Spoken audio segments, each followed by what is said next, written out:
Greetings and welcome back, everyone, to the Angry Chicken podcast all about Hearthstone. I'm Garrett, here as always with Jocelyn. How are you doing on the Tombs of Terror release day, Joss?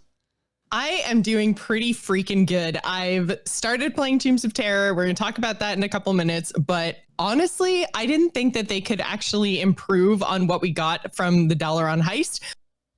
Oh, it's so good. I love it. I love it. It is solid. I have had a chance. It's only been out for, I believe, close to around 2 hours at the time of recording this here podcast. So I had a chance to stuff my face full of food because it came out immediately when I always take lunch, and then play 2 rounds because I died once. So, well, technically I died twice because I did not get the Plague Lord in Wing 1 as of this recording. Got him down to like 92, I think. I guess got them down. It's like this amalgam of Murlocs, water, and mummy wraps. Yep. Yeah, so it's not... I currently have him at 86, and I am not dead yet. Yes, if anyone's wondering, Jocelyn actually has the game paused in the background. Not paused. You have infinite turn timers. I do. So you're just sitting there with a... Did you say 86? 86, yes. Nice. Well, I have a full board of Murlocs and a roaring torch in hand, and I think I can figure this out. I think I can win, but yeah. I believe in you. I think you can 86 the Murloc Plague. It's really funny because I made a huge mistake and picked not only a whole bunch of like minions for my treasures, so they're powerful minions for their mana cost, but then also picked another one of my treasures was the ever-changing elixir. So I keep evolving my stuff with really good death rattles and like way overstated for its cost. And I'm just like, this was such a mistake. I thought I was going to die like 10 health into the Plague Lord, but yeah. I'm still alive. I can do this. Nice. Well, that's awesome. Yeah, I'm really enjoying it. I did think they could improve it because I made suggestions on how they could improve it, and they put those suggestions in the game. So you're welcome, everybody. Yeah. So I mean, it launched today. It's been out for a couple hours. Wings 1 and 2 are out. I've only had a chance to dip my fins into Wing 1. I've only played Sir Finley because when given the option between Sir Finley and Reno, you always go Sir Finley. Unless you're Jocelyn, I think you went Reno. I did go Reno, yeah. Yep. So that's what I did, and yeah, I'm with you. I think it's right out the gate. I've only done 2 runs, but I'm really enjoying the changes that they made. I love the starter treasures. I think that's great. It's straight up something I asked for, and they put it in, and I like it as much as I thought I would. So that's really cool. I can't wait to unlock more of them. So I died against the Plague of Murloc, the Plague Lord, the Murloc Plague Lord. Eventually I'll figure out the key terms for this and talk about it intelligently. But so I died against the Plague Lord and unlocked 2 more treasures. So I think I've got like the first 3 treasures. Obviously you start with 1. Ready to go. So I can't wait to get back in there and try these other treasures. They look really cool. Also, there's just new treasures as to be expected for the run itself, the kind of more traditional treasures that we pick up along the way, as well as returning treasures that you may know and or love. Like I got the Captured Flag, for example, the passive +1/+1, which is really awesome with the hero power for Sir Finley, because you summon 2/1 amalgams that are all the tribes. Nice. And now they're 3/2 amalgams with all the tribes, Jocelyn. Then I found this other treasure that if I played an even cost card, it refreshed my hero power and then made it cost 0. So when you combine those 2 things, I was really busting the game pretty hard. It was wonderful. I like that one a lot, actually. I had the choice between 2 different ones, where one thing where you played odd cards, one thing where you played even cards. And I went with the refreshing the hero power because Reno's hero power is like the mage hero power. Unless you combo, then it adds 1 extra damage. So I was like, oh man, this would be so good because I can just like play a 2-drop and then get a free hero power that's comboed and rinse and repeat. So, so good. Yeah. Already hitting some pretty obvious and hysterically fun combinations between some of these treasures. But we have to talk about the biggest surprise of the entire Tombs of Terror so far. And it's not that Bartender Bob is back, but that he is not, in fact, Bartender Bob. He is Bizarre Bob. He's wearing a little, I don't know what you call it, on his head to, keep the sun off the back of his neck. And is it going to happen again, Joss? Do you think we're going to start getting tweets and emails from folks in like insisting there's a robot bartender or some non-Bob bartender? Yeah, I feel like that must be what's going to happen, right? Because I mean, there was a conspiracy with the Dollar on Heist that there was this extra bartender, which was clearly untrue, but I don't see why people wouldn't carry that through into the new adventure. I mean, obviously, there's got to be a fake second bartender. Clearly, it's the only possibility. Yeah. But yeah, so Bob is back. Did you find any other treasures along the way that you thought were like noteworthy that really excited you? Not really. I mean, like I said, I had the ever-changing elixir, which I wasn't really thinking about when I chose my other stuff. So that was at first I thought, oh, this is kind of cool. I'll try this. This will be great. But then did not think about the fact that most of my stuff was like buffing or death rattles or whatever. So I ended up, really screwing myself over. But there's been the one I saw that was really kind of interesting that I don't know. I mean, I guess you could make the best use of it if you had more weapons in your deck. So possibly if you were like a warrior or something. But if you had weapons in your deck, you could take the Aegis of Death, 0 attack, 10 health weapon, and your hero is immune until you lose the weapon. If the weapon naturally expires, it deals 100 damage to your hero. But if you can overwrite it, then that would go away, right? Or would it just deal the 100 damage? It deals the 100 damage because I did override it. Oh, you did? I had okay. I'm forgetting the weapon. So you didn't die, you killed yourself. I killed myself, yeah, because I wasn't thinking about it. Yeah. It was that weapon that put my God, it's been around forever and I can't remember the name of it now, but the paladin weapon that when it dies, it buffs a minion in your hand and has a death rattle to re-equip that weapon. Valinir? Valinir probably is the correct way to pronounce it. You're probably right. I had that. I was like, sweet. And then I was just playing and it had been bounced back to my hand a couple of times. So I'm just playing my game out and then I get to the point where I'm going to die. Like I'm going to lose this game. And I had that weapon that you're talking about, the 1 mana 0/10 that essentially buys you 10 more turns. Yeah. As long as you're not an idiot like I was. I forgot that one of my buffed minions had this exact buff on it, played it out. The boss that I was playing against, of course, killed it. Death rattle, re-equip the weapon, overrides the 0/10, and I instantly lose. That's how I lost my first run. I mean, I would have lost it anyway because I was going to die to that damn. It was the 5th boss, which the name is eluding me, but it's the one that has the hero power that deals 1 damage to your board, to just enemy minions, and has lifesteal.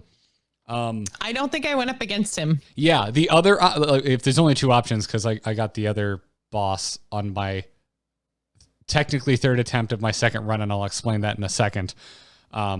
And it was just a total cakewalk, whereas the boss with the AoE effect plus the lifesteal seems disproportionately difficult to defeat, in my opinion. With my deep research of only 2 times facing this boss. But the other boss, I don't even remember it because I killed it so fast.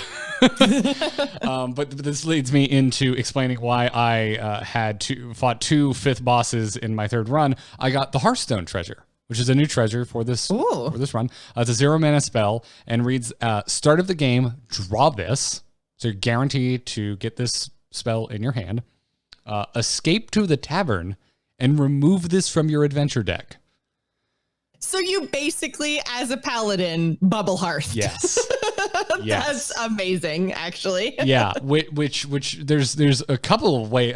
Like the most obvious thing to do with this is like, oh, you're going to lose? Never mind. I'm going to take a mulligan. And also, I'm going to go back to the tavern and modify my deck.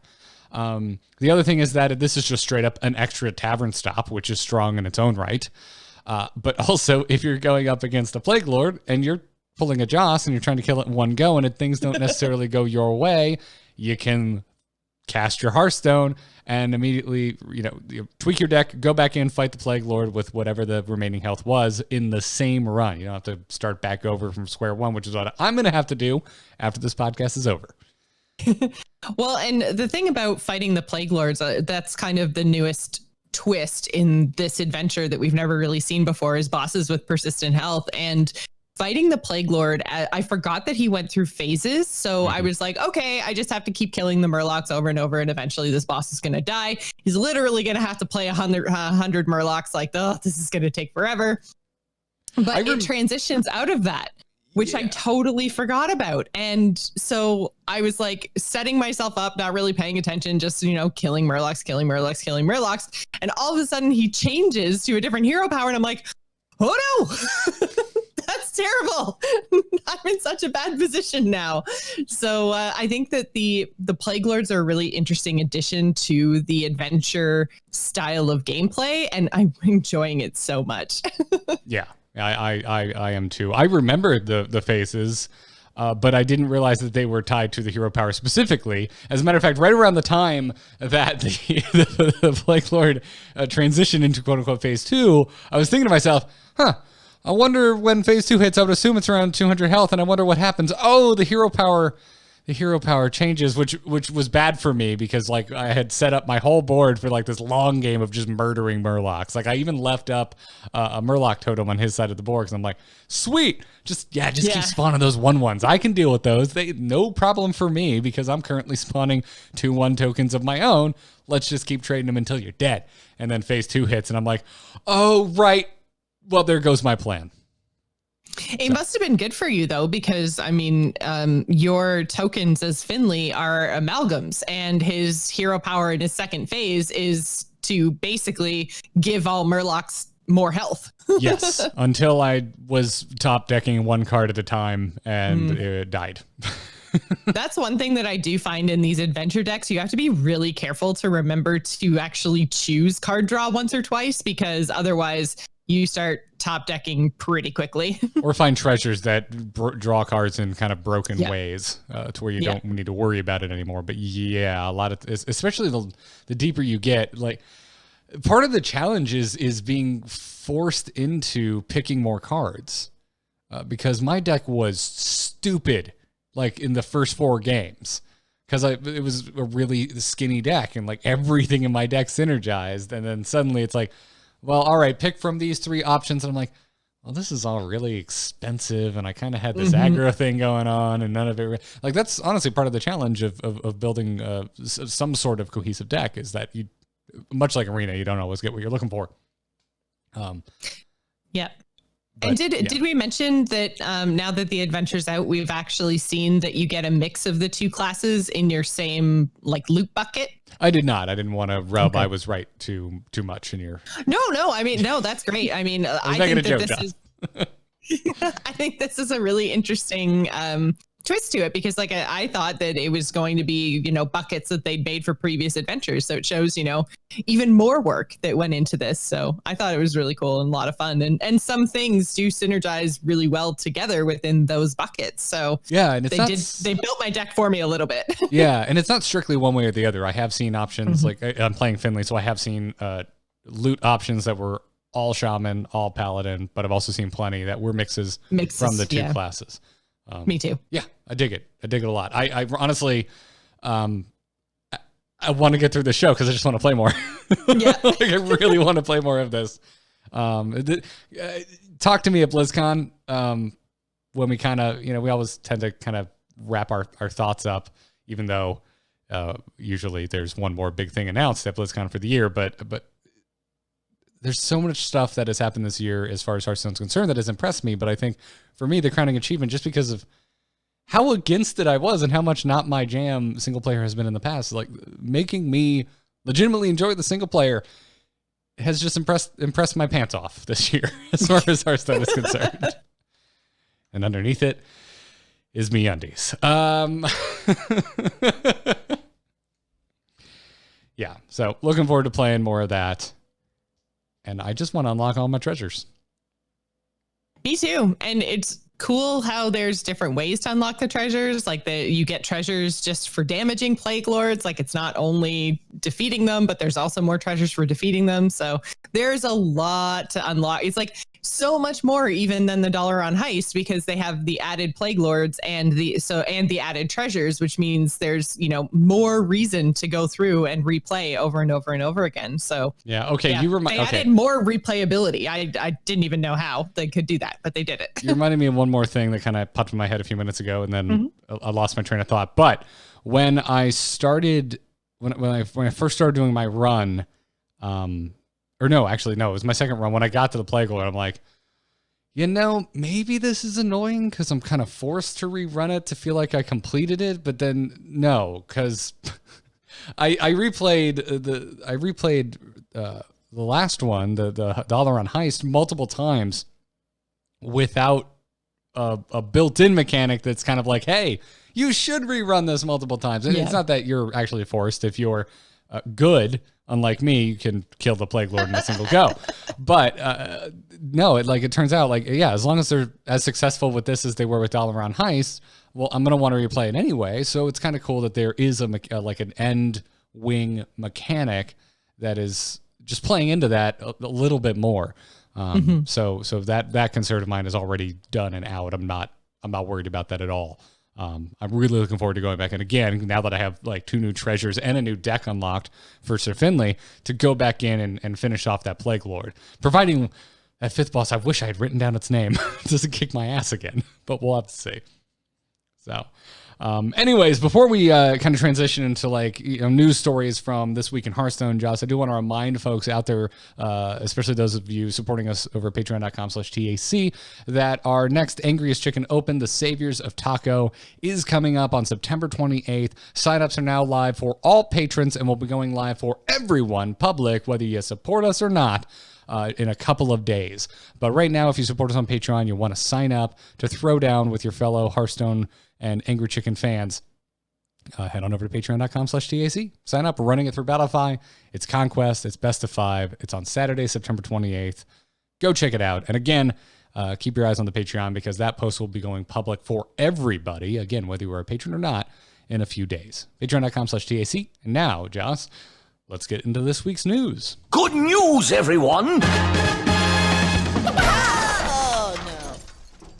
So right off the bat, I want to let folks know that, yes, Jocelyn, you and I are abundantly aware of what happened with Psycho in Grandmasters Europe this past weekend. So aware, in fact, that we started talking about it off air, realized it was going to be one of the meatiest discussions about Hearthstone esports you and I have ever had. And we actually have already recorded that conversation. It'll be going up immediately following this podcast on the feed, and you will also find a version of it on the YouTube as a standalone video. So we're going to cover that there. I was going to almost say standalone episode, but it's the kind of like a mini episode. I think we ended up, I don't know what the final edited version ended up being. But around 30 minutes.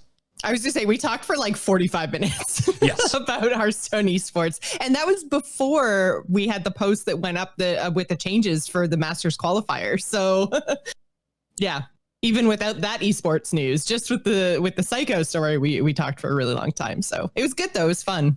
It was a little serious and kind of meaty compared to some of the conversations we have on the show. I would almost say it became a debate at a certain point. It did. Yeah, very much so. Yes. Not like screaming at each other, by the way.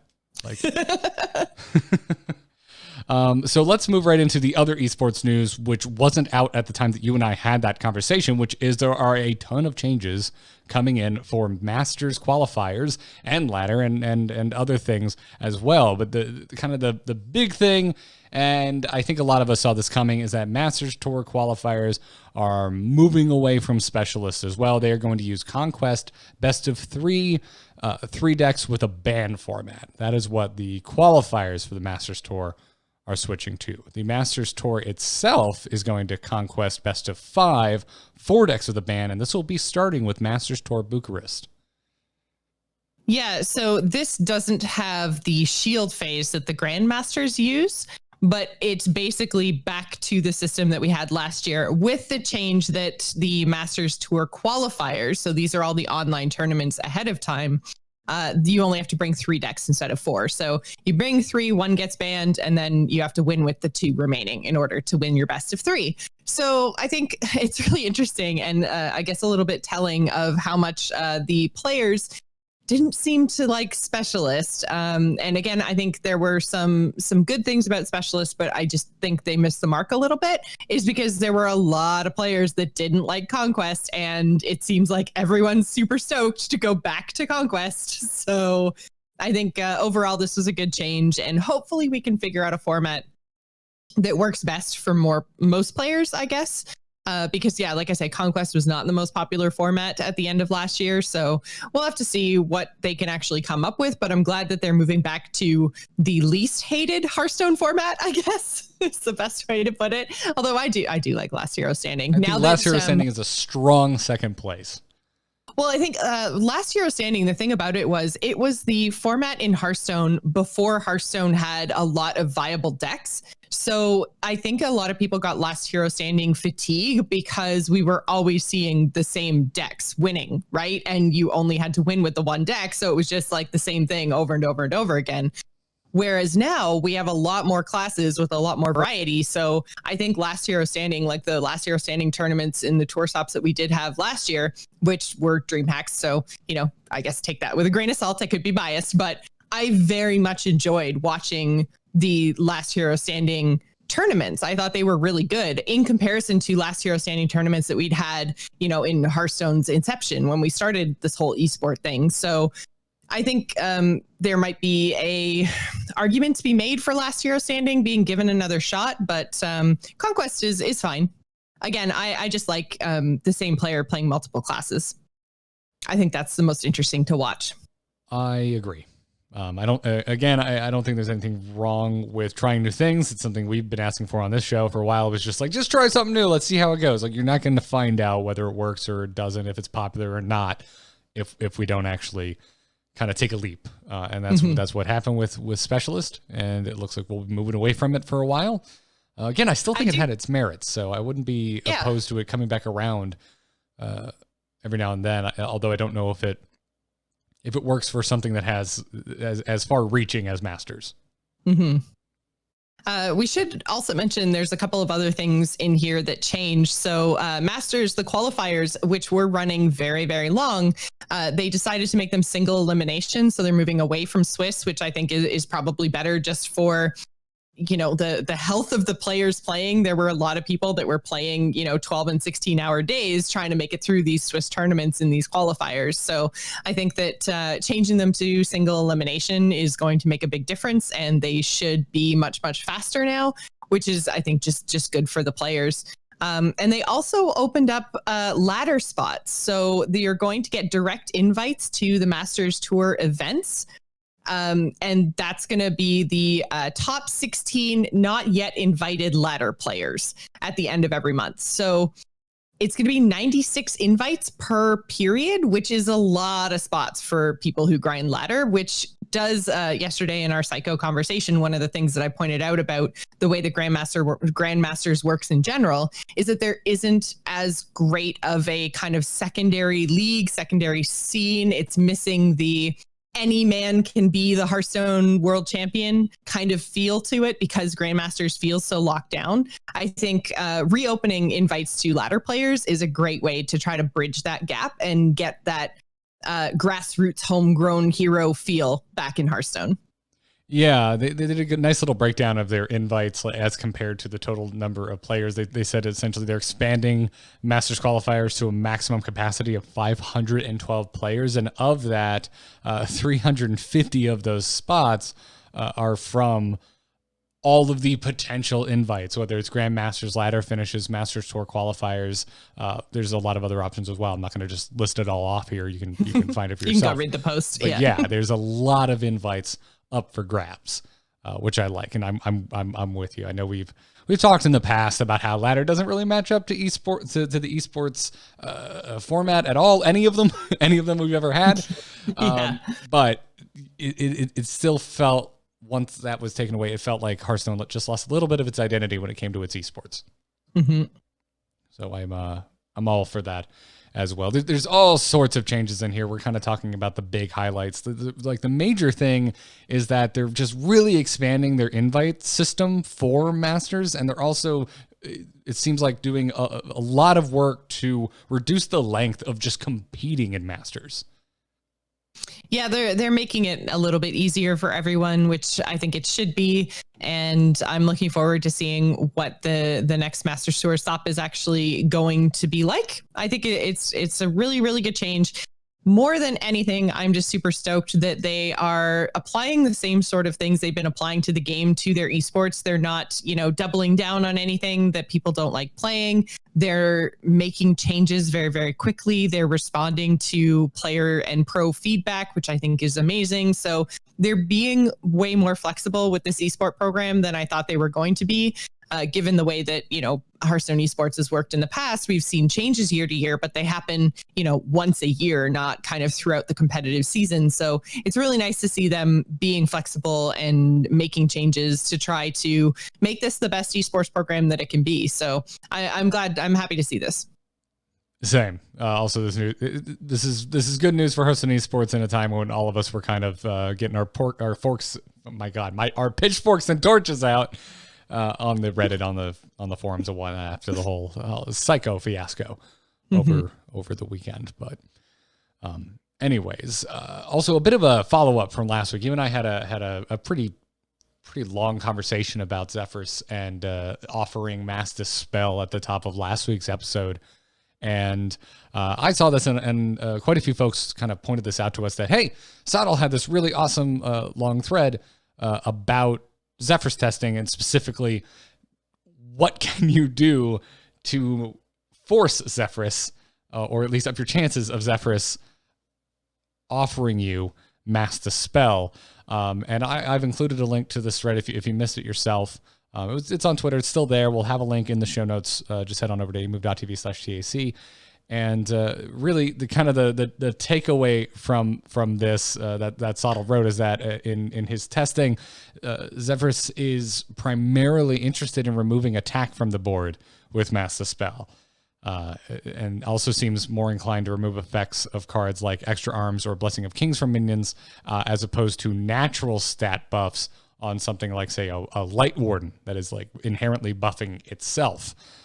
And which, I mean, that's kind of interesting because that almost makes Zephyrus prioritize looking for like 2-for-1s as opposed to what actually probably took more cards. Like if you think about Light Warden and how you buff Light Warden, then you're going to have to do like hero powers at the very least, if not invest cards like Circle of Healing or, whatever. And so it probably in the end took more from your opponent to buff up a huge Light Warden than just an Extra Arms or a Blessing of Kings. So it's kind of interesting that that's how the logic flowchart works, that there's somewhere up there that says, is this made up of more than one card? And because Light Warden doesn't have an actual buff attached to it necessarily, it's an interesting flowchart priority thing. Seems overly value oriented. Yes, and a little bit like, oh wait, no, I didn't take a card to get there. We don't need Mass Dispel. Yeah. Yeah. So it makes sense, and when we haven't really had any words from Team 5 in regards to any hotfixes coming. So I don't, last week I said I wouldn't be surprised if another hotfix came in, but now because of the speed that the team had been working at and how quickly we'd been seeing hotfixes come in for Zephyrus, I think Zephyrus's behavior in the offering of Mass Dispel is here to stay. Oh, yeah, I think so, too. I think, again, it's one of those things where we just have to learn his quirks and eventually we'll learn exactly how the card works and everyone will play him perfectly and we'll all get Mass Dispel. Yes, we will. And so anyways, that's more or less it for news. Again, folks, if you want to hear our discussion about Psycho and also kind of larger thoughts and debates about how you and I, Jocelyn, feel Grandmasters could be improved, and also just the health of Hearthstone esports overall, go and check out the standalone podcast episode or video over at youtube.com/AMoveTV. Now, before we get into this week's strategy segment, where, my goodness, you all sent in so many off-meta deck suggestions. Keep them coming. We actually, if we did one a week, we wouldn't be able to get them all done before we hit the next expansion. Just from one week. Still, so thank you. Keep them coming. Yes, keep them coming. But we do have some sponsors to thank today. The first of which is HelloFresh. HelloFresh is back sponsoring this episode of The Angry Chicken. And I don't know about you, Jocelyn, but I'm a fan of eating. And I also like eating. Yeah, I prefer not to eat total garbage, which before HelloFresh was pretty much what I would do if left to my own devices. And this was really apparent when like Katie was out of town. My God, y'all. I may as well just shove my head in the trash can. But HelloFresh makes cooking delicious meals at home super simple, even for someone like me, regardless of your comfort level in the kitchen. Like I'm pretty good at not cutting myself. That's about my only thing I'm proud of when working in the kitchen. Everything else, I need instructions, and they can help me with that because they send step-by-step recipes, pre-measured ingredients. You're going to have everything that you need to make a great dinner and get it on the table in just around 30 minutes, which is the other thing I really like because just I don't have enough time. I gotta play Tombs of Terror. I can't sit there cooking a meal. Chat room Tombstone says that my new nickname should be Trash Panda. I love I like it. Yes, let's go. Can I go with possum, though? Because they're a lot less likely to carry any type of disease. Nope. Trash Panda. It's Darn. done. All right. Fine. There's also something for everyone. So you can get yourself out of like the rut of just eating the same thing over and over again. They have family recipes. They have calorie smart options. There's vegetarian options. They also have fun menu series. They have Hall of Fame, just recipes in general, craft burgers. There seems to frequently be some sort of taco that I have never had before and uses ingredients that kind of blows my mind, or just actually gets me out of my comfort zone to actually use things like radishes on a taco. So on top of all this, you can add extra meals to your weekly order. You can also add sides like garlic bread and cookie dough. I'm always down for cookie dough. And you can easily change your delivery days. So if you're traveling, which I will be doing very, very soon, or your food preferences change, if you need to skip a week, you can do that whenever you need to do it. On top of all of this, you can get $80 off your first month of HelloFresh by going to HelloFresh.com/TAC80 and entering the code TAC80. It's basically $20 off your first 4 boxes just by going to HelloFresh.com/TAC80 and entering the code TAC80. And then, Josh, you know what happens when you eat food? You get food in your teeth.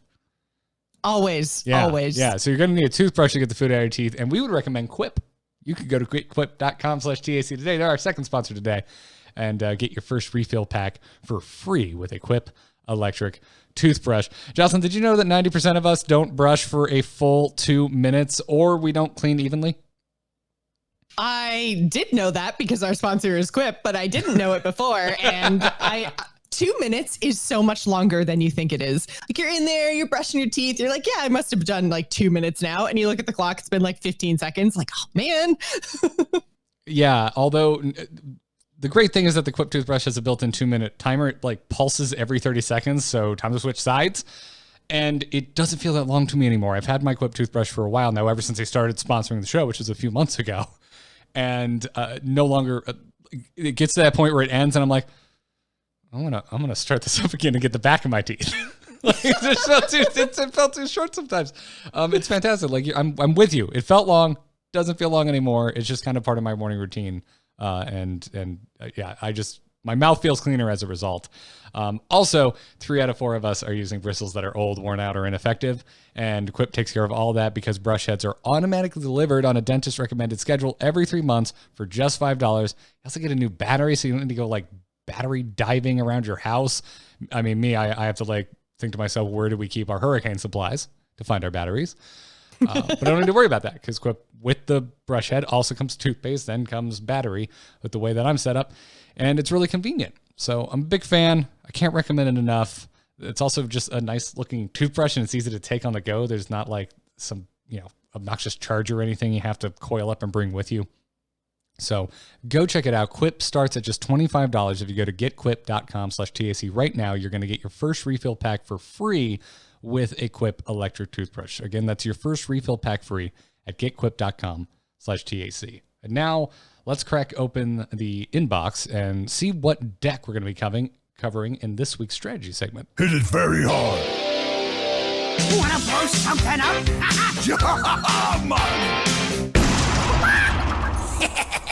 Time to pay! As mentioned, we got a lot of responses, Joss, when you put a call out for off-meta decks for our strategy segment last week. If you want to get in on this, tacpodcast@gmail.com is always the place you can send your emails. And if you're a patron, the patron Discord is there as well. But this is our first listener-submitted off-meta deck. Also, Joss, you wanted to make sure that folks know how to up their chances of getting their deck featured on The Angry Chicken. What can folks do?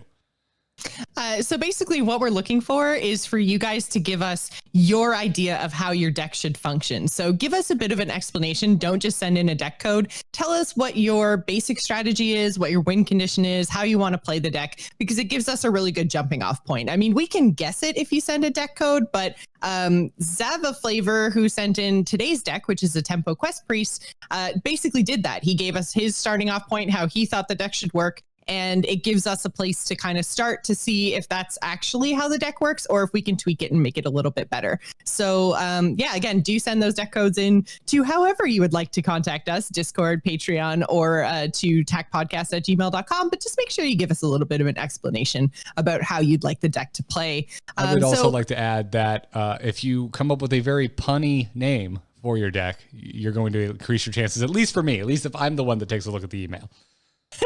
Absolutely. I know Garrett's really easy to please, you guys. I say that, but the crazy game story this week has Yogg's puzzle box in it again because I just love the Yogg stories. Well, I quit this podcast. Jocelyn, enjoy. Have fun. I think I saw Celeste Alon in the chat room a few minutes ago. Maybe he can pop in here and pinch host. Take over. Yeah. Oh my God. Okay. So Xavaflavor this week sent us in this Tempo Quest Priest, and his initial strategy was to start slow, let them hit you in the face a bit, drop some injured dudes, heal everything up, and use your upgraded hero power to buff high health minions and eventually finish your opponent off with an inner fire combo. So what's kind of interesting about his initial strategy with the inner fire combo is he didn't actually run, and the deck code's in our show notes, it's also over in our Patreon Discord, but the inner fire combo, he doesn't actually include the divine spirit. So it's only based on the health of your existing minions, which I found to be a little bit interesting, and then ended up actually changing his strategy a little bit with this deck without actually changing a lot of cards. Because the way that the deck worked, I found that I would be kind of leaning on Inner Fire, less for lethal, more to help me kind of stay alive and keep up with the board, because the deck didn't run anything like Mass Hysteria or any other really big board clears. And boards from the decks that I was facing, which were a lot of aggro decks, a lot of things like Murloc decks and Zoo decks, by the time I got to the point where I was finishing my quest, if I even finished my quest, I was already dead because their boards were just crazy and I had no comeback mechanic. So to kind of flip it over a little bit to the tempo side instead, what I ended up doing was making room in the deck for an early game minion option. And then also adding another Master Spell. We seem to talk about that card a lot now. Just completely unrelated here, though. Like totally. This is not Zephyrus related, but oh no, it's not at all. It's just that Master Spell in the current meta, like I mentioned, there's a lot of Warlocks using like Grim Rally and stuff. There's a lot of Murloc decks, which obviously synergize between each other. So being able to just get rid of all of that, not to mention all the warriors running all of their crazy taunt stuff. If you could just dispel the board and get the minions down to their base stats, you can often make a lot of really favorable trades because your minions have so much health.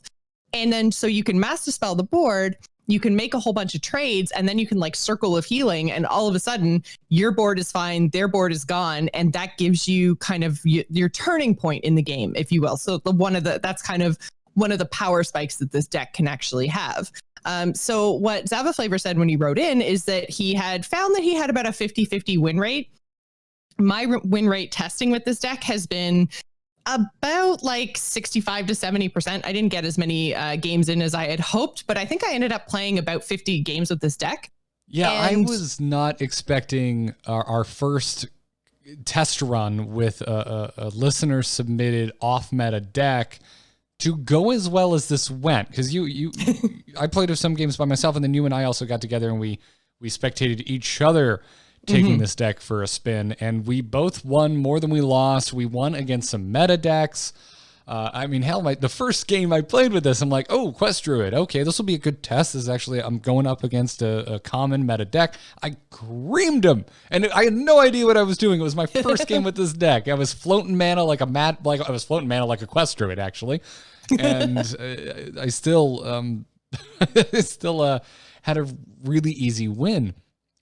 This isn't me saying you're going to like immediately hit legend with this deck, but definitely onto something here. It definitely plays off of existing, more, kind of popular in the meta Quest Priest deck lists out there, but it also just goes kind of, pretty far off the reservation in certain ways. The most popular versions of the Quest Priests that are out there are really leaning into the resurrection side of things and have a much heavier top end.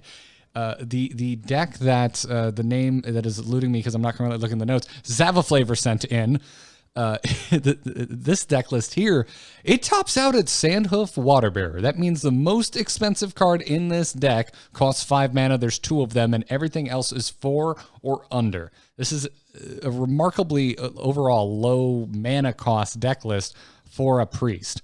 Certainly for a Quest Priest, if you're kind of looking at what's really popular in the meta right now, if you're running the Quest.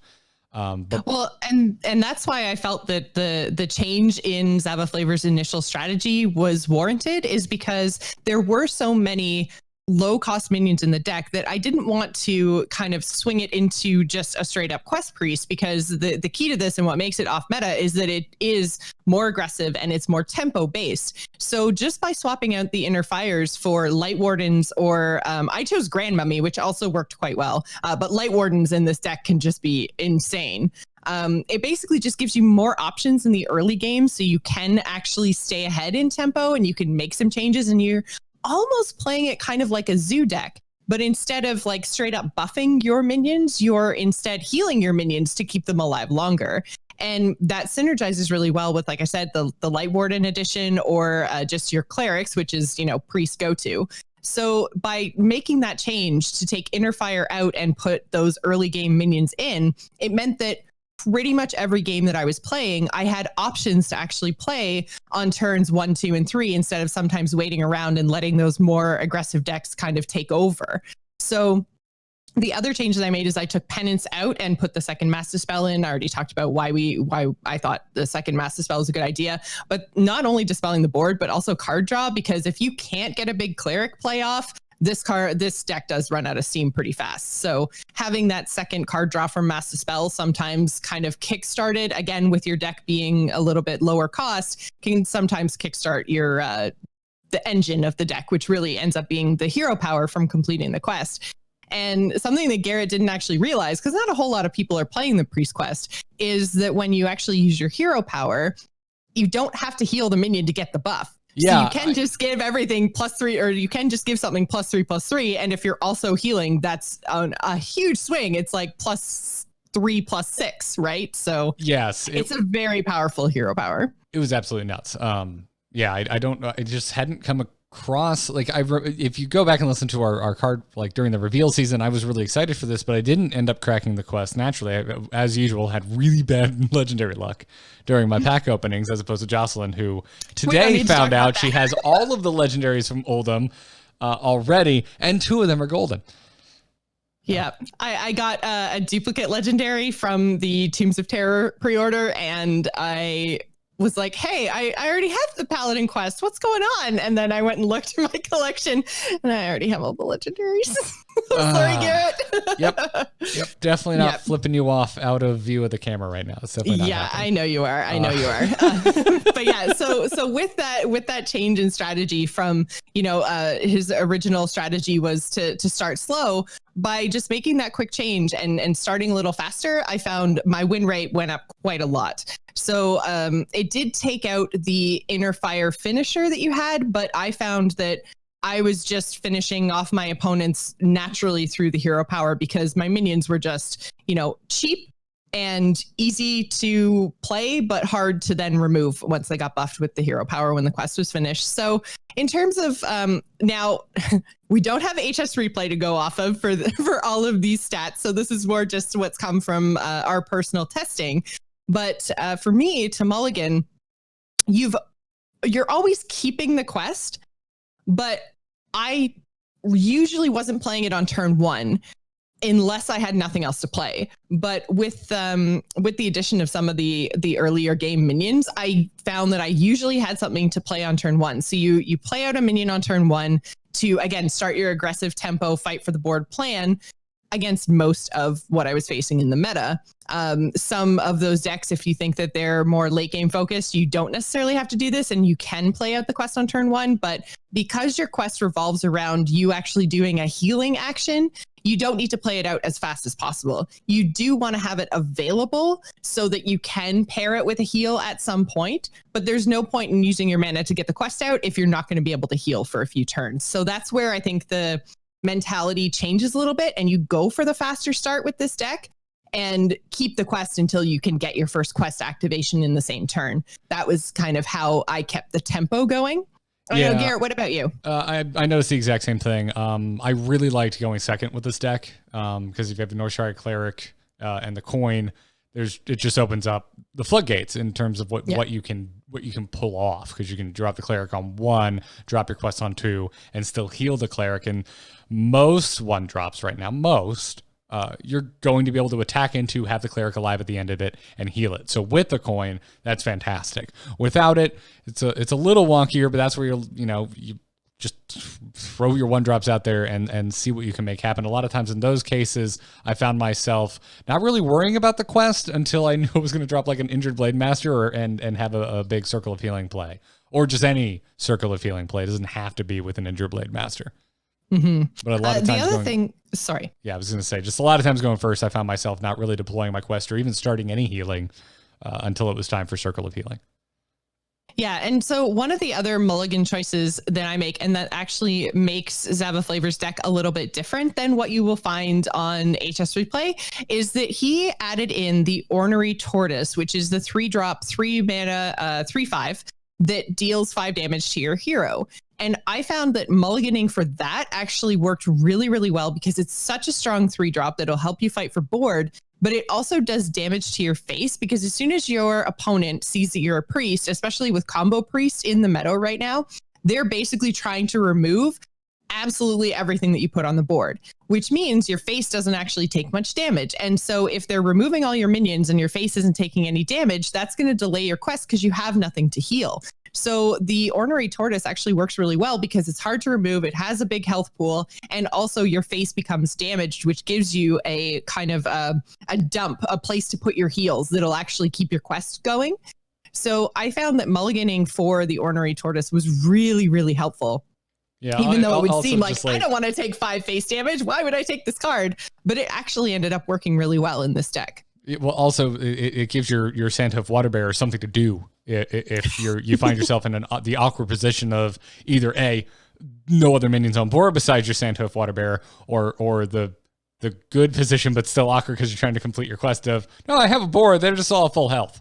So, yeah, nothing cool. needs healing. Yeah. I dealt 5 damage to my face, and now I'm gonna, get all the healing I can out of my water bearer. There's a lot of synergy there. And at first, I was looking at your decision to remove penance, and I was like, I don't know. It seems like a good piece of utility, especially with Ornery Tortoise, because the hell else am I doing with that lifesteal? Because a lot of times, your opponent is, as you said, taking a lot of time to remove your minions. But because of that as well, it's like, I don't know, you don't really need the penance as much as I thought you did, because your minions are getting a lot of board control taken care of, whether you're making the attacks or not. And so for me, the reason that I chose penance to remove was just because I found that the 3 healing and 3 removal wasn't actually as good as taking that making that penance a minion and putting a minion on the board, or potentially mass dispelling in order to either save yourself, because in that case, like if you're mass dispelling a board full of Murlocs, you're probably healing for more than 3 anyways, just by removing all that attack. not to mention you could potentially push it for lethal. So I found that like Penance was a card that I would just either every time I had it, it would stay in my hand a long time. And I would either rather that it was a 2-drop minion, or I would rather that it would, help me win the game. And it didn't seem to really do either one of those because this deck has so much healing in it. I've just found that the 3 healing from Penance just wasn't really worth the deck slot. And I had more success with the cards that I swapped out for it. So It's not a bad card. It's definitely worth consideration. But I think that Penance might be something that would go in more of a combo-oriented quest deck as opposed to a tempo-oriented quest deck, which is kind of what I tried to keep this to. Like I tried to focus on making it as tempo-based as possible and, spending all your mana, keeping control of the board by trading in with your minions and stuff and making sure you had minions on board early game to actually make those trades. So I think that's kind of what your power spikes are, is your early minions, your cleric, your light warden, especially if you could pair that with an injured blade master and a circle of healing. Also, like I mentioned, the tortoise, if you can actually get that down on turn 3, it's crazy because it goes towards your quest completion and as well as controlling the board. But then also, obviously, your power spike is when your quest is completed, because those swings, even if it's +3/+3 or +3/+6, either way, like they're huge, huge, huge buffs to your minions. And you should be able to, through all of your healing and all of your injured minions and everything else, you should be able to have a decent board by the time your quest is completed. And from there, it just snowballs. And even, I've had luck against so many like aggro warrior, taunt warrior, all of the warriors except for straight up control, I've had a lot of luck against. So I feel like even if they brawl me away, I still have a lot of refill with this deck. So it's really awesome and fun. I've had a really good job. Are there any other like power spiky things you can think of before we talk too much about matchups? No, not really. This is it's a slow snowball is what it felt like to me playing this deck. Unless you just run away with a light warden, but you're really like the only way you're going to run away with an early light warden is if your opponent just has a really bad draw, right? Yeah. Like what light warden's going to get dealt with at some point. It honestly reminds me of old Dragon Priest. Yes, in that it's very similar. Yep. I'm not relying on a lot of spells and combat tricks to control the board. I am just laying down enough value on my minions that you can't really deal with them. And in that way, I obviously we have our own small sample size to look at when it comes to stats, but I was noticing. It seems to me, in my experience, that this shares a lot of the same strengths and weaknesses in terms of its matchups with the popular Quest Priest archetypes that are already out there, even though those ones have, again, a significantly heavier top end. But I think you're gonna do fine against Hunter. I think you're gonna do fine against Quest Druid. I think you're going to struggle against both variations of Murloc decks that are out there, whether it's Paladin or Shaman. I think you're going to have a hard time because those are the decks that are going to really mess up your early drops and then just kind of snowball. That's really funny because I like everything you're saying right now is totally not how my games played out. Really? Yeah, I had a really hard time with Hunt. Yeah, I had a really hard time with Hunter, specifically because I ran into a lot of secret hunters and just trying to play around those secrets, like they're designed to mess with your board. So I had a really, really hard time with Hunter. Warriors, like I said, were fine. Aggro warrior and taunt warrior specifically, I don't think I dropped a game, but control warrior obviously has so many removal tools that it's really, really hard to stick anything at all. I mean, it's a horribly unfavored matchup for the popular Quest Priests against control warrior. Versus extremely favored against aggro warrior. Yeah, and then like I said, the Murloc decks of the Paladin, Shaman, and Zoo was a lot of what I was running into. And unless they had a great draw and I had a terrible draw, I had a really, really easy time with them because I was able to, buff up my board, keep my board healed, and just like trade until they ran out of steam. You should be favored against Zoo. I hadn't mentioned Zoo yet. I think you're going to do fine against Zoo. I still think Murlocs overall should give you some trouble because you don't have that many taunts. I mean, you have taunts, but because of poisonous Murloc modification, your taunts that are kind of protecting your board, and more likely or more importantly protecting your ability to stay alive and continue playing the game are going to be problematic. So just keep that in the back of your mind. I do agree with you on Quest Druid and as well, but I found Quest Shaman was really, really tough for me to keep up with, though. They tend to finish their quest really, really quickly. I had somebody finish their quest on turn 3, and I was just like, well, this is done. And so, yeah, I find Quest Druid was pretty easy, but yeah, Quest Shaman is pretty tough. So I find Quest Shaman fascinating because it has so many really close matchups. But at the same time, it's like, it seems like if it's the deck right now where if you have a really deep understanding of it, you're going to be able to skew those win rates in your favor. And vice versa. If you're new to it, I think you're going to really stumble with Quest Shaman. It's I find it so fascinating right now on ladder and in Grandmasters. Just enjoying watching the Quest Shaman, even though I myself am still a filthy Murloc Shaman running around, just generating all the cards because the class identity of Shaman is that they struggle to generate cards. It's a little. I know you're eye rolling, kappaing right now. Yep, kappa. So, anyways, I would recommend this deck, and I can't thank you enough, Xavaflavor, for sending it in. This was really fun, and folks, you don't need to keep the decks coming because we have so many of them already backlogged that it's insane. But keep them coming anyway. TAC keep podcast them coming. Yeah, keep them coming. tcpodcast@gmail.com. Let us know what the game plan is. Give us a general breakdown of how to play this deck. If for no other reason than because the whole point is we want you to send us off meta decks, and there's probably not a guide or any statistics we can go and look at to get an idea of how to play this deck. So thanks again. And before we move into crazy game stories, Joss, I want to take a moment and thank our patrons for supporting this here podcast. If you like the Angry Chicken, if you like what Jocelyn and I are doing, you can head on over to patreon.com/TAC. The show's always going to be free, but we very much appreciate the support, and that support allows us to not only create content for a living. Yeah, you and I have some side gigs. You know, it's not all Angry Chicken all the time, but it's a lot more Angry Chicken a lot more of the time than we could do otherwise. So thank you for the support. And it allows us to do things like get together on a Monday because we just happen to be able to make it work, and put out a bonus talk where we dive really deep into our thoughts on Grandmasters, Hearthstone esports in general, using Psycho in Grandmasters Europe as a kind of a springboard for the topic. And again, go check that out. But we want to thank our most recent patrons. So thank you to Andrew J, Gordon B, and Ryan G. Thank you very much for supporting us over at patreon.com/TAC. Go check it out. Get yourself some perks. Support your favorite Hearthstone podcast. And stick around for Crazy Game Stories, which starts right now. Is the whole world gone crazy? You're in trouble now. You got it!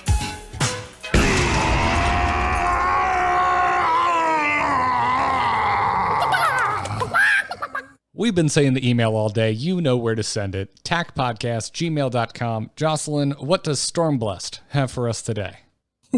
Stormblessed says, hello, crazy chicken lovers. Mage is my favorite class, and it probably got the most butchered from the nerfs. Not wanting to give it up, I have started trying some off-the-wall strategies to see if maybe there's something that hasn't been explored yet. So I decided to make a Murloc sandwich mage. The idea is you have Murlocs for a good early game to get some chip damage in, and then you have double Pyroblast with Naga Sandwich to do 20 from hand to finish it out. Overall, probably a terrible idea, but I wanted to share my first game experience with the deck because I found it to be hilarious. I was facing an aggro warrior, and it began as you might expect. A couple of 1-drops on the warrior side, couple of fish people on my side, going back and forth. I'm mostly losing out to charge minions and not getting a big enough board to keep up. I finally stabilized somewhat after playing one of my Naga Sea Witches, mostly for tempo. Sea Witches? Sandwiches. Sandwiches. Mostly for tempo, although I did have a puzzle box in my hand at the time. It was turn 8 at this point, and I'm at 16 life, thinking I'm relatively safe since I have the board. That ends up not being the case, as Grommash has some inner rage issues and whacks me in the face for 12, and the remaining Eternium Rover brings me down to a measly 3 health against a deck that surely has a lot of charging, weaponing, face damage, and I'm facing down a 12 attack Angry Orc with a Naga and a couple of Murlocs. Not good. I decide on my turn the best chance is to pray to Yogg. And this is where Garrett rage quits the podcast. Pretty much. Yep. Boy, did Yogg deliver. First off, I got a bit of healing and a shield block, which made me feel a little safer. Then things got crazy. In my first game of my Murloc Mage deck, Yogg decides to give me none other than Tip the Scales, completely filling my board. As if it wasn't enough, Grim Rally goes down on one of the Mermies that was pulled out, buffing all my Murlocs. I start frantically playing cards as the rope comes down, and my measly 2-card hand is now overflowing with 10 cards. I clear his board and end my turn. The warrior then plays down a Frightened Flunky and a Safeguard to try to protect his face, but it was futile. One of the many cards I drew was Murloc War Leader, and I had Fireball in hand. I traded away one of my Murlocs, dropped the War Leader, and then pushed through the taunts, went all in on face, and fireballed for lethal. I had no business winning that game, and it's likely a terrible deck, but Yogg delivers sometimes. Your deck is essentially... I would like to point out that your deck is essentially irrelevant in this story.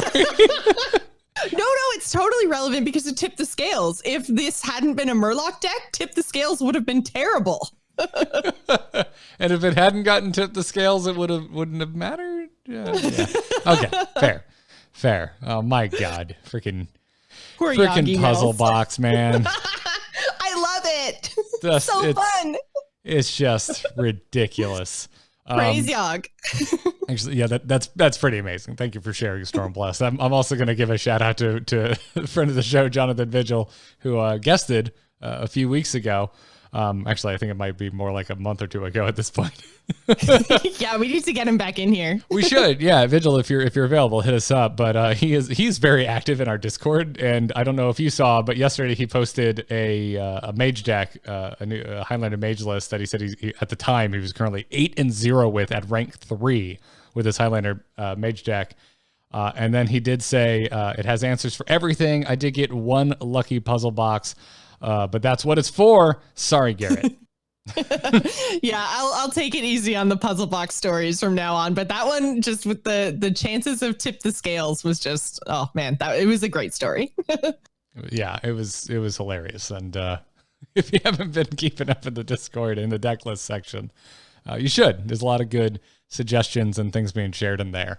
But thanks again, Stormblast. And now we're going to wrap this up with a question from our inbox. Hello. Hello, it's me. Hello. Just quickly, do you get my message? Yep. Oh. Hello, brother. Hype. You can send your emails to the same place, tacpodcast@gmail.com. Michael writes in and says, "Hey there, rambunctious roosters. Hope all is well with you and love the podcast. Been listening for years. Wanted to write in and get your take on armor and what the two of you think about the idea of cards that ignore armor during attacks. Obviously, this is something homebrewed, but I just thought it could one day be something they may consider. Do you think this could be something that would work or something Team 5 may even consider? We have cards that destroy secrets, cards that remove stealth, but nothing that addresses armor other than directly attacking it. Wouldn't it be interesting to see a card that could knock an opponent's life total regardless of armor gain? I'd love to hear your thoughts on this. Can you tell I'm through being burned by warriors? Keep on clucking." Yes, it is apparent, Michael. Yeah, I find this interesting, and I was thinking I used to think about this a lot in the very early days of Hearthstone because armor seemed so excruciatingly unique, and at the time, coming in from Magic, I'm like, this is so unfair. Why are warriors and not really, but sort of druids the only classes that are allowed to heal above 30? Little did I know what the hell would be coming down the pipeline for years with druid in terms of armor gain, but it's still. I remember when I first started and I found out that armor persisted through turns. I was like, wait, what? This is the most broken thing and it's unfair and I hate it. And why? What kind of warrior movies are you? I don't remember in Braveheart them putting on. Actually, Braveheart's a bad example. I don't remember in Lord of the Rings they put on armor and after every swing of their sword, they stripped naked until they found new armor to put on. Of course it persists. That doesn't make any sense. It wasn't a warrior. It was a druid. It was my first ever game of Hearthstone, and I played against a druid, and he just kept getting more and more and more from his hero power. And I was like, "How is this fair? He's getting more health. I'm getting less health. This is dumb, and I'm bad, and this is bad, and armor gur." I remember the first game I played against you, and the sick joy I took in killing you with a sheep that you had made on my side of the board with polymorph. That's what I remember. Yeah, I remember that too. Yeah. But armor it's a very interesting case, right? Because it's the only thing that we don't have a tech card against right now. And after so long, and considering it was actually something that's been in the game since day one, it's interesting that there's nothing to really address it. Now, I wouldn't necessarily want to see something along the lines of like destroy all your opponent's armor, because I don't think that could ever be fair and balanced. Well, that's kind of what I'm getting at with Michael here. And Michael, the first thing that Michael kind of put forward is dealing damage like under the armor. Essentially, he talks about what do you think of cards that ignore armor during attacks? And to that, I read into that as saying, okay, they have armor, I do this thing, and their health total drops down, their armor stays the same. Yes. Whereas because of the kind of class restriction on who can get armor, a lot of times, especially with warriors, what you're being burned by, in your own words, Michael, I want the armor gone. I don't want them to be able to synergize with Shield Slam.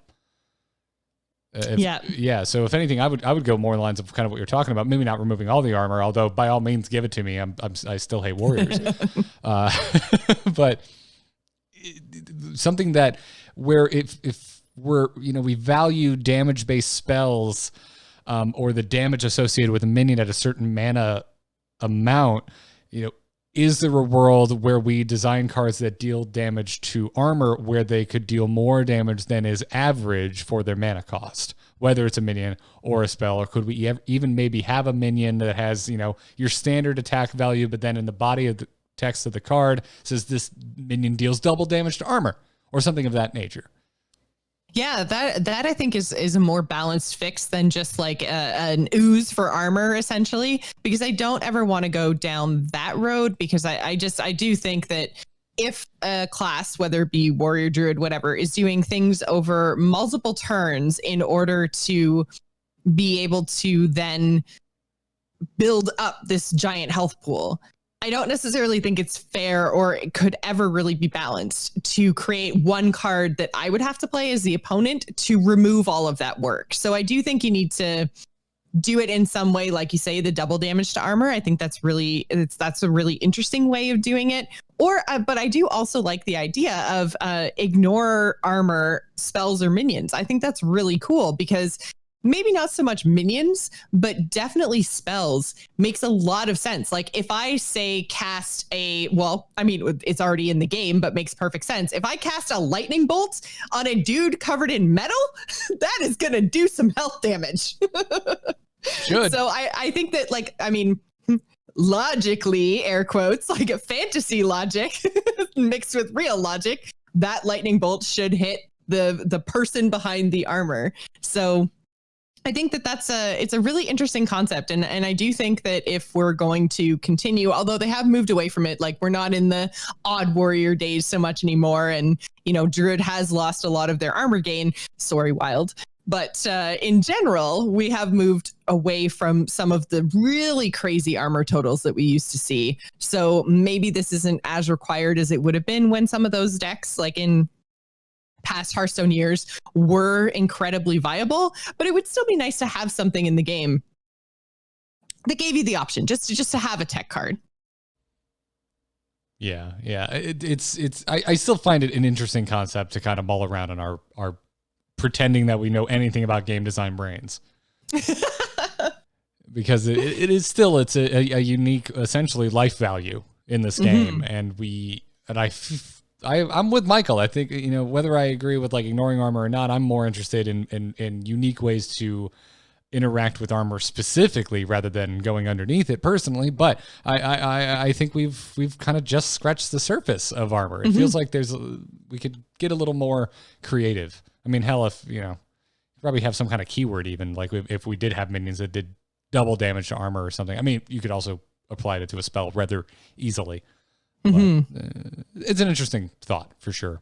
So keep the emails coming. If you have a question that you would like Jocelyn and I to mull over in our brains, or suggestions or anything like that, keep writing in tacpodcast@gmail.com. If you support us on Patreon, hit us up in the patron Discord as well. You can skip the inbox entirely. And that, Jocelyn, is going to wrap up this episode of The Angry Chicken. Thanks again we just mentioned our patrons. Thank you very much for the support. If you want to support the show, patreon.com/TAC is the place to do so. Huge thanks to our producers, Declan H., Sean C., and Cheesy Bob. If you want to catch back episodes of The Angry Chicken, maybe you want to go back and listen to our talk about Master Spell and Zephyrs last week, you can do that at amove.tv or the YouTube channel, youtube.com/amovetv. You can follow the show on Twitter at TAC Podcast. We post when we're going live, if there's a schedule change, if we have giveaways, which, by the way, congratulations to the winners of our Tombs of Terror giveaway. I would certainly hope that you have already checked your inbox and know if you won or not, seeing as Tombs of Terror has already been released. But Jocelyn, it's not there. I was like, I'm just going to go to the website and pull up these names, and I don't see it. I guess Gleam only shows it for a short amount of time. I will go look and see right now. I'm trying to pull up our tweet in the background. Here we go. So great radio. Yes, Darren 131, Anchor G, Robert J, Fergus M, and Jarek K. You won. Congratulations. Thank you for entering, and thanks again to Blizzard for sending the Tombs of Terror pre-order codes over to us to give away. You can catch us live Tuesdays at 4 p.m. Eastern Time right here on twitch.tv/amovetv. But before we go, Jocelyn, you do things other than the Angry Chicken. Where can everyone find you? You can find me on Twitter and Twitch. I'm at Joss Plays. That's JOCE Plays. And the only thing I'm going to promote for the next 2 months is Extra Life. So if you guys would like to support the Extra Life campaign, I just put the link into the chat room. You can also find it in the show notes. We're going to be doing all kinds of streams through October, November. So do keep an eye on my Twitter if you guys are interested on jumping in. And even if you can't donate, just sharing the link helps the campaign out a whole lot. Again, Extra Life is a charity stream that we do every year with multiple streams that ends up benefiting Children's Miracle Network. So if you guys are interested in at all, then the links are where I said. Rad. I'm Garrett Art on Twitter. 2 R's, 2 T's, and the spelling of Garrett. Everyone forgets that second T. Everything else is at amove.tv. Got a brand new episode of Let's Talk About Star Wars out there into the galaxy for you to listen to. Also, I've been streaming, Jocelyn. I've joined everyone else on twitch.tv. I'm right here, actually. Twitch.tv/amovetv. Mondays, Wednesdays, Fridays, ass crack of dawn. Streaming World of Warcraft Classic. Stupid early. I do not approve. Yeah. 8 a.m. Eastern Time. I was a little late on Monday. Y'all, I was tired and I needed more coffee before I even started. But I'm calling it Classic and Coffee. You can join me Monday, Wednesday, Friday mornings, twitch.tv/amovetv. We're to hang out, level our Night Elf Hunter. And that is a great game to just chat with the chat. So come on over, hang out. We'll have a good time. And Azeroth. That's going to wrap it up for this episode of The Angry Chicken. We will be back next week, but until then, job's done. Job's done.